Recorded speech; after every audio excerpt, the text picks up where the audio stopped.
Qashqadaryo, Surxondaryo issiq hududlarga qanaqa ko'chatlar ekish tavsiya berasiz aka?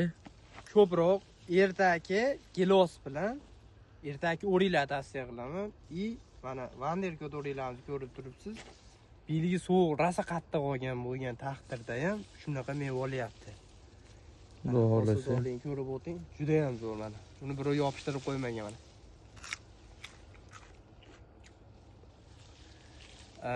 Eng kamida $2 sotishga aqli yetadi. Gilos qilsa ham, ertak gilos qiladigan bo'lsa, juda tez daromadga kiradi. Bizdan ko'ra, vodiydan ko'ra issiqroq. Misol uchun hali bizda pishgan yo'q, lekin Surxondaryolarda shu o'riklar rangi olib bo'ldi. Shu oldi eng baland joylari sotishni ham boshladi. Mikadoni sotishni boshlaganiga 3 kun, 4 kun bo'ldi.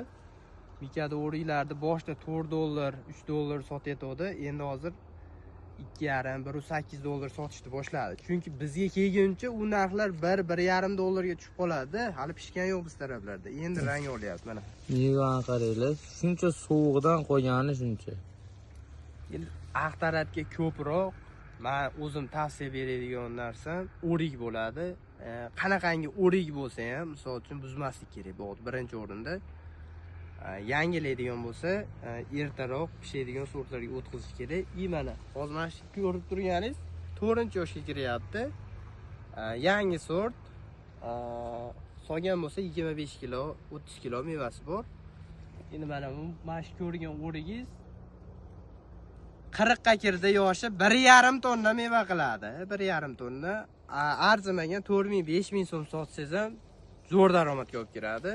Sabr qilish kerak. Qachondir Xudoyim ol qulim deganguncha sabr qilib turish kerak. Mashitlar bizda ham hammasi o'rik bog' bo'lgan. Unda katta o'rik bog' bor edi. Ular biz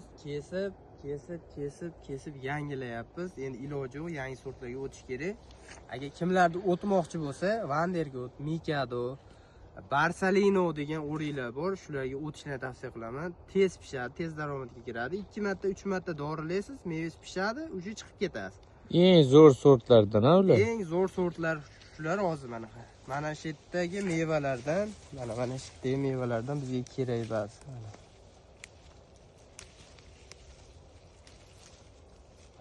Mana shunday qilib olib tashlashimiz kerak.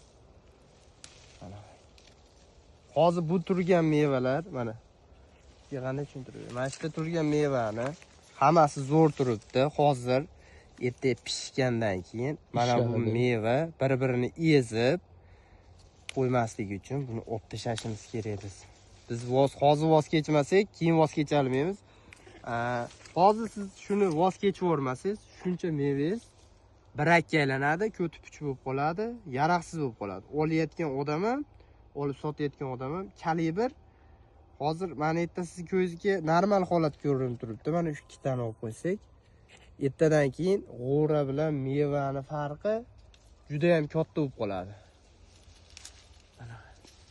Xuddi mana shunaqa meva farq qiladi bir-biridan.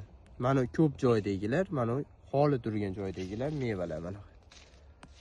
O'shaning uchun hozir voz kechish kerak. Meva bir xil kalibr, bir xil rang, bir xil hamma yo'q bir xil chiqishdi.